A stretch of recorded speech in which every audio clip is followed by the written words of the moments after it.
మన యొక్క కూటమి ప్రభుత్వము చేనేతల కొరకు వారి జీవన విధానం కొరకు నేతన్న సేవ అనే పథకాన్ని ఒక జీవో రూపంలో విడుదల చేసింది.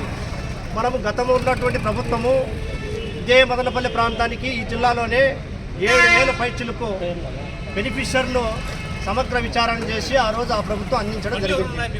మరి ఈనాడు ఈ ప్రభుత్వము నేతన్న సేవ్ పథకం పేరుపైన అదే ఉచిత విద్యుత్ 200 యూనిట్ల పథకం యొక్క వారి యొక్క లిస్టును సమగ్రంగా బేస్ చేసుకొని ప్రభుత్వం జీవో విడుదల రూపంలో విడుదల చేయడం జరిగింది. మేము ప్రభుత్వానికి ఒకటే చేనేత కార్మిక సంఘాల తరఫున కార్మికులందరి తరఫున కూడా ఒక అప్పీల్ చేయదలుచుకున్నాము. ఇక్కడ జీవోలో అది కేవలము 200 యూనిట్లు ఉచిత విద్యుత్ పథకానికి మాత్రము అది సరిపోయేటటువంటి జీవో.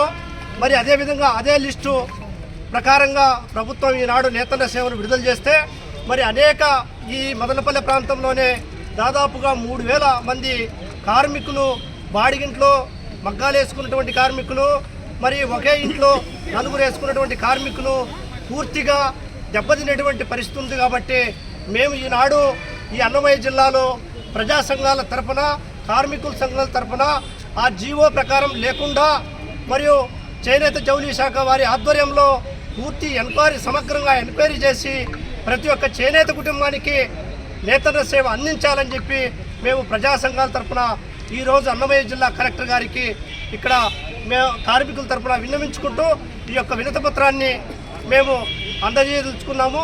ప్రభుత్వము ఈ సమస్యపై వెంటనే స్పందించాలని కూడా మేము కోరుకుంటున్నాం.